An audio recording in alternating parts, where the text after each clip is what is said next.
നമസ്കാരം, ഭാരത് ലൈവിലേക്ക് സ്വാഗതം.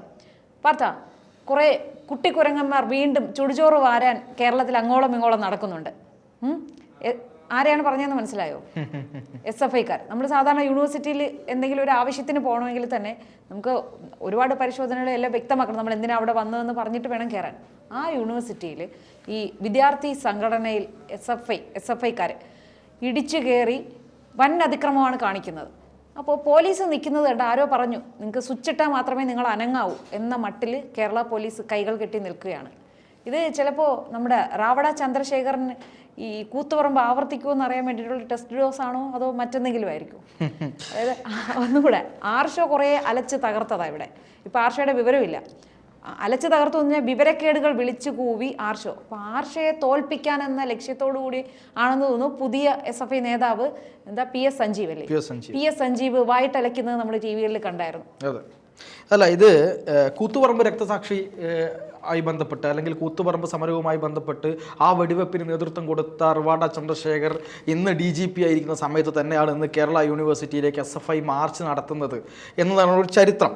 അതിൻ്റെ മുമ്പിൽ പോലീസ് പഞ്ചപുച്ഛം അടക്കി നിൽക്കുന്ന കാഴ്ചയാണ് നമ്മൾ കണ്ടത്. കേരള പോലീസ് എന്ന് പറയുന്നത് ഗവൺമെൻറ്റിൻ്റെ അധീനതയിലുള്ള നമ്മുടെ ജനങ്ങൾക്ക് അവരുടെ സ്വത്തിനും ജീവനും സംരക്ഷണം കൊടുക്കേണ്ട അതോറിറ്റിയാണ്. ഇവിടുത്തെ ക്രമസമാധാനം പരിപാലിക്കേണ്ട അതോറിറ്റിയാണ് കേരള പോലീസ് എന്ന് പറയുന്നത്. ആ പോലീസാണ് ഇന്ന് യാതൊരു ഉളുപ്പുമില്ലാതെ യാതൊരു മാനവുമില്ലാതെ SFIക്ക് മുന്നിൽ ഇങ്ങനെ മുട്ടുകുത്തി നിൽക്കേണ്ട ഒരവസ്ഥയിലേക്ക് പോയത് എന്ന് പറയുമ്പോൾ എത്രമാത്രം അപലപനീയമാണ്, അല്ലെങ്കിൽ എത്രമാത്രം ബുദ്ധിമുട്ടിലാണ് ഇവിടുത്തെ ക്രമസമാധാന പരിപാലനം എന്നുള്ളതാണ് നമ്മൾ ആലോചിക്കേണ്ടത്. ആഭ്യന്തര വകുപ്പ് ഒരു പോലീസിനെ എങ്ങനെ മാറ്റിയിരിക്കുന്നു, അടിമ മനോഭാവത്തിലേക്ക് മാറ്റിയിരിക്കുന്നു എന്നുള്ളതാണ് ഇന്ന് നമ്മൾ കണ്ട കാഴ്ച.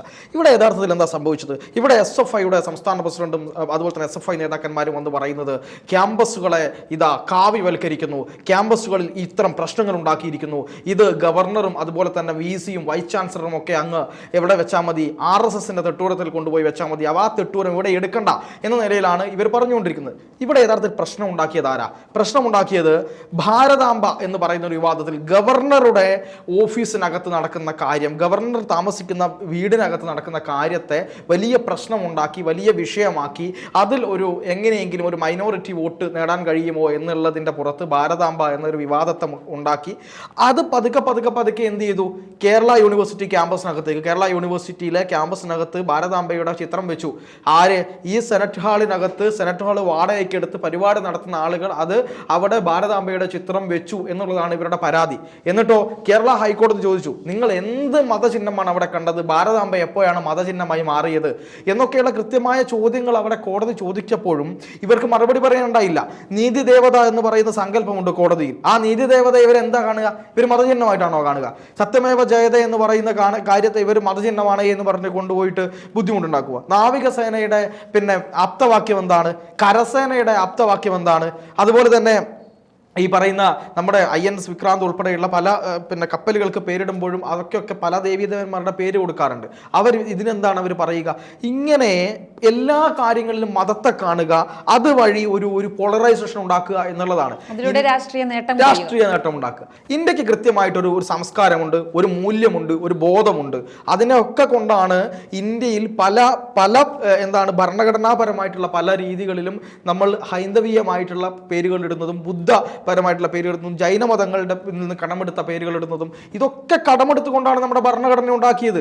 അത് ഇവർ ആദ്യം മനസ്സിലാക്കണം. ഇന്നത്തെ SFI പിള്ളേർക്ക് അല്ലെങ്കിൽ SFIയുടെ കുട്ടികൾക്ക് ഈ പഴയ കാലത്തെ CPM-കാർ പറഞ്ഞു കൊടുക്കേണ്ട ഒരു കാര്യമുണ്ട്.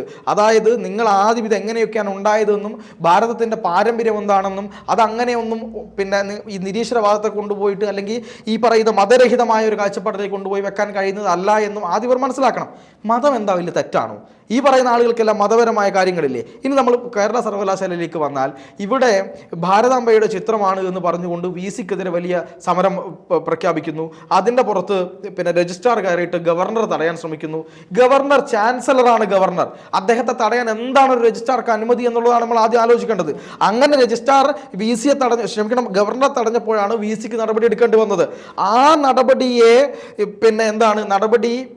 ഒരു പിൻവാതിലൂടെ, അതായത് സിൻഡിക്കേറ്റ് കൂടിയിട്ട് ഒരു അജണ്ട മാത്രം വെച്ച സിൻഡിക്കേറ്റ് പെട്ടെന്ന് പുടനെ പറയാണ് ഇത് പിൻവലിക്കണം. ഇത് പിൻവലിക്കണമെന്ന് പറയാൻ ഇവർക്ക് എന്താണ് പെട്ടെന്ന് അജണ്ടയിൽ ഉൾപ്പെടുത്താൻ എന്താണ് അധികാരമെന്ന ഒരു ചോദ്യമുണ്ടല്ലോ. അധികാരത്തെ ദുർവിനിയോഗം ചെയ്യുകയാണ് സിൻഡിക്കേറ്റ് ചെയ്തത്. അപ്പോൾ VC ഇറങ്ങിപ്പോയി. VC ഇല്ലാത്ത ഹാളിൽ നിന്ന് സിൻഡിക്കേറ്റ് ഇത് പാസ്സാക്കുന്നു, അതിന് ജോയിന്റ് രജിസ്ട്രാർ കുട പിടിക്കുന്നു. അങ്ങനെ ഒരു നിയമമില്ല. നിയമത്തിൽ മുൻനിർത്തിക്കൊണ്ട് മാത്രമേ നമുക്ക് എന്തും ചെയ്യാൻ കഴിയുകയുള്ളൂ. കോടതിയിൽ നിങ്ങൾക്ക് ചോദ്യം ചെയ്യാമല്ലോ. അല്ല, ഈ വിഷയം കോടതിയിൽ തീരുമാനമായ കാര്യമല്ലേ? കോടതിയിൽ തീരുമാനമായി. ആ വിഷയം കോടതിയിൽ തീരുമാനമായി. കോടതിയിൽ നിന്ന് പല ചോദ്യങ്ങളും ഉയർന്നു. ഇതൊരു പക്ഷേ ഈ സസ്പെൻഷൻ കോടതി അംഗീകരിക്കുമെന്ന് കണ്ടപ്പോൾ നൈസായിട്ട് കോടതിയിൽ പോയിട്ട് പരാതി പിൻവലിച്ചു. പേടിയില്ലെങ്കിൽ പിന്നെ എന്തിനാ പോയിട്ട് കോടതിയിൽ നിന്ന് പരാതി പിൻവലിക്കുന്നത്? അങ്ങനെ പരാതി പിൻവലിക്കേണ്ട കാര്യം ഇല്ലായിരുന്നല്ലോ ഇവർക്ക്. പക്ഷേ ഒരു എളുപ്പും മാനവും ഇല്ലാതെ പിൻവാതിലൂടെ പോയിട്ട് കോടതിയിൽ നിന്ന് എന്നെ തിരിച്ചെടുത്തിട്ടുണ്ടേ എന്ന് പറഞ്ഞുകൊണ്ട് കോടതിയിൽ നിന്ന് പിൻവലിക്കുന്നു. സബ്ജുഡീസ് ആണ് വിഷയം. കോടതിയുടെ വിഷയത്തിൽ പരിഗണനയിൽ കിടക്കുന്ന ഒരു വിഷയത്തിൽ ഇടപെട്ടുകൊണ്ട് തീരുമാനമെടുക്കാൻ ഇവിടുത്തെ ഇടത് സിൻഡിക്കേറ്റ് അംഗങ്ങൾക്ക് ധൈര്യം വരുന്നു. ഈ കോടതിയെ പരിഹസിക്കാൻ ധൈര്യം വരുന്നു. TR രാജേഷ്, നമ്മൾ ഇന്നലെ ചർച്ച ചെയ്തു, TR രാജേഷിനെതിരായിക്കൊണ്ട് കോടതി തന്നെ വളരെ രൂക്ഷ വിമർശനം ഉയർത്തി ക്രിമിനൽ കേസ് എടുക്കാൻ വേണ്ടി പോവുക.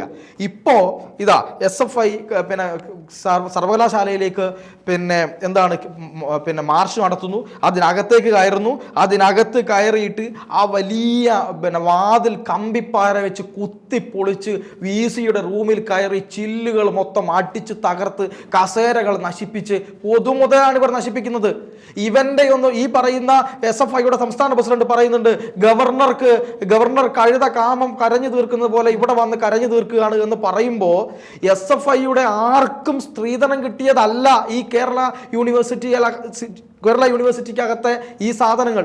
അതെന്താണ്? നമ്മുടെ പൊതുജനങ്ങൾ നികുതി കൊടുത്തുണ്ടാക്കിയതാണ്. അത് പാർത്തൻ മറന്നുപോയോ? വിദ്യാഭ്യാസ മന്ത്രിയായിരിക്കുന്നയാൾ മുൻപ് എന്താ ചെയ്തത്?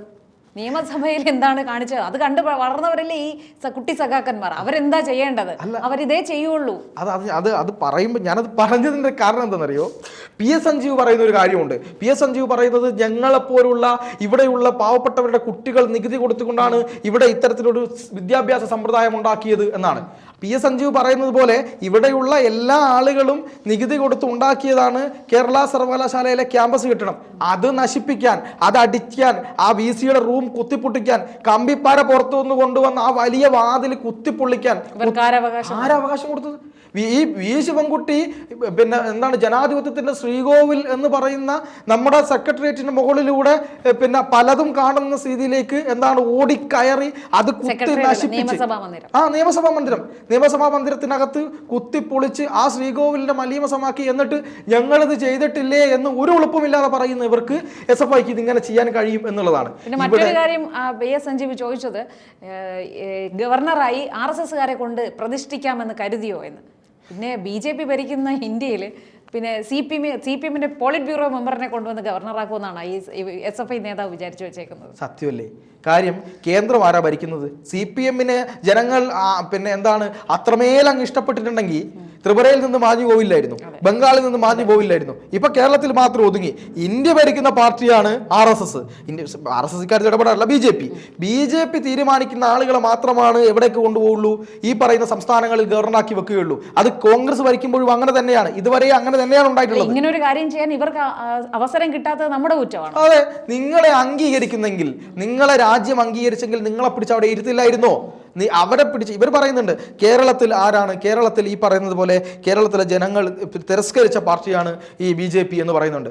ആയിക്കോട്ടെ, അതുകൊണ്ട് BJP കയറി ഇവിടെ മുഖ്യമന്ത്രി സ്ഥാനത്തല്ലല്ലോ ഇരിക്കുന്നത്, ഇവിടെ മന്ത്രിസ്ഥാനത്തല്ലല്ലോ ഇരിക്കുന്നത്. കേരളത്തിൽ ഒരു MBA കൊടുത്തിട്ടുണ്ട്, അതിന് കേരളത്തിലൊരു മന്ത്രി ഇവിടെയുണ്ട്.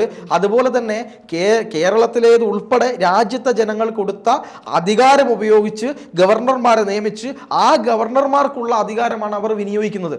നിങ്ങൾക്ക് വേണമെങ്കിൽ കോടതിയിൽ പോയി ചോദ്യം ചെയ്യാം. അത് നിയമപരമായിട്ടുള്ളത് മാത്രമാണ് ചെയ്യുന്നത്. ഇനി അതിൽ വിരുദ്ധമായി ചെയ്താൽ നിങ്ങൾക്ക് കോടതിയിൽ പോയി ചോദ്യം ചെയ്യാന്നേ, കോടതി തീരുമാനിക്കട്ടെന്നേ. എന്തുകൊണ്ട് പേടിച്ച് ഹർജി പിൻവലിച്ചു? എന്തുകൊണ്ട് കോടതിക്ക് മുന്നിൽ മറുപടി പറയാൻ ഇവർക്ക് കഴിഞ്ഞില്ല? എന്തുകൊണ്ട് കോടതിയുടെ സബ്ജുഡീസായി ഇരിക്കുന്ന വിഷയത്തിൽ കയറി അഭിപ്രായം പറയാൻ ഇവർ പോയി? ഒരു മാന്യതയുമില്ലാതെ ഇന്ന് കേരളത്തിനകത്ത് SFIക്കാർ അഴിഞ്ഞാടുന്ന കാഴ്ചയാണ് ഇന്ന് കണ്ടത്. അതായത് മുഖ്യമന്ത്രി, നമ്മുടെ CPM ഭരിക്കുന്ന സംസ്ഥാനത്ത് CPMന്റെ ഭരണത്തിൽ ഇവർക്ക് പഴയ സമരവീര്യം നഷ്ടപ്പെട്ടു പോയി. CPM ചെയ്യുന്ന ഒരു തോന്നിവാസത്തിന് ഇവർ സമരം ചെയ്യാൻ പോയില്ല. സ്വകാര്യ സർവകലാശാലകൾ വന്നു. ഈ പറയുന്ന കൂത്തുപറമ്പ് രക്തസാക്ഷികൾ വെടികൊണ്ട് വീണത് എന്തിനായിരുന്നു? സ്വകാര്യ നയത്തിന്, സ്വകാര്യ വിദ്യാഭ്യാസ നയത്തിനെതിരായിരുന്നു. അതിനെതിരെ ഒരു അക്ഷരം പറയാൻ, ഒരു സമരം ചെയ്യാൻ ഇവർക്ക് ധൈര്യമില്ല. ഇന്നലെ കോഴിക്കോട് ചേലാകർമ്മം നടത്തി മരണപ്പെട്ട കുഞ്ഞിൻ്റെ കാര്യം പറഞ്ഞ് സമരം ചെയ്യാൻ ഇവർക്ക് ധൈര്യമില്ല. ഈ കുട്ടികൾ മരണപ്പെടുമ്പോൾ, അതായത് സ്കൂളുകളിൽ കുട്ടികൾ മരണപ്പെടുന്ന സമയത്ത്, ബുദ്ധിമുട്ടുണ്ടാകുന്ന സമയത്ത്, അവിടെ ഏതെങ്കിലും തരത്തിലുള്ള പ്രശ്നങ്ങൾ ഉണ്ടാകുന്ന സമയത്ത്, കത്തിക്കുത്തുണ്ടാകുന്ന സമയത്ത് പോലീസിനെതിരെ സമരം ചെയ്യാൻ ഇവർക്ക് ധൈര്യമില്ല. ഇവർക്ക് ആകെയുള്ള പിടിവള്ളി എന്ന് പറയുന്നത് RSSും ഗവർണറും മാത്രമാണ്. എന്നിട്ട് ഈ പറയുന്ന കഴിഞ്ഞ ആരിഫ് മുഹമ്മദ് ഖാനോട് പരാജയപ്പെട്ടതിന്റെ പുറത്ത് വീണ്ടും ആർലേക്കറോട് കയറി കളിക്കാൻ നിൽക്കുകയാണ്. ആർലേക്കർ ചാൻസലറാണ്. ചാൻസലറുടെ പണിയാണ് ചെയ്യുന്നത്. അതിൽ നിങ്ങൾക്ക് ബുദ്ധിമുട്ടുണ്ടെങ്കിൽ നിങ്ങൾ കോടതിയിൽ പോവുക, നിയമത്തിന്റെ വഴിക്ക് പോവുക. അല്ലാതെ ഇങ്ങനെ പോയിട്ട് കുത്തിപ്പൊളിച്ച് അതിൻ്റെ അകത്ത് നിന്ന് ഞങ്ങൾ എന്തോ വലിയ സംഭവമാണ് എന്ന് പറയുന്നതൊക്കെ കേരള ജനം പുച്ഛത്തോടു കൂടി തള്ളിക്കളയും. ഒരു നിലവാരവും ഇല്ലാത്ത നേതാക്കന്മാരായി SFIയുടെ നേതാക്കന്മാർ മാറിയിരിക്കുന്നു. അതുപോലെ തന്നെ ഇത്തരം കാര്യങ്ങളിൽ ഗോവിന്ദ മാഷൊക്കെ പറഞ്ഞു കൊടുക്കുന്നതെന്ന് എനിക്കറിയില്ല. പിണറായി വിജയൻ ഒരുപക്ഷെ ഈ പറയുന്ന നേതാക്കന്മാരോട് ശാസിക്കുമോ എന്നാണ് ഇപ്പോൾ, അദ്ദേഹത്തിന് കുറച്ചെങ്കിലും ഒരു കാര്യം അറിയാമല്ലോ എന്നാണ് ഇപ്പോൾ എനിക്ക് തോന്നുന്നത്. എന്തായാലും കേരള പോലീസ് വേറെ എന്തെങ്കിലും പണിക്ക് പോയി നിൽക്കുന്നതായിരിക്കും ഈ ഭരണത്തിൽ നല്ലത്. കേരള പോലീസിനെ എല്ലാവരെയും അടച്ചാക്ഷേപിക്കാൻ ഞാനില്ല, പക്ഷേ ഗത്യന്തരമില്ലാതെ അവരെ അടിമപ്പണി എടുപ്പിച്ചുകൊണ്ടിരിക്കുകയാണ് ഇന്നത്തെ സർക്കാർ എന്ന് പറയാതിരിക്കാൻ കഴിയില്ല. അതിൽ നമ്മൾ കേരള പോലീസിനെ കുറ്റപ്പെടുത്തേണ്ട ആവശ്യമില്ല. പക്ഷേ രാഷ്ട്രീയ മേധാവികളുടെ ചട്ടുകം മാത്രമാണ്. അതുകൊണ്ട് അവരെ ഒന്നും പറഞ്ഞിട്ട് കാര്യമില്ല. അതാണ് അവരുടെ ഗതികേടാണ്.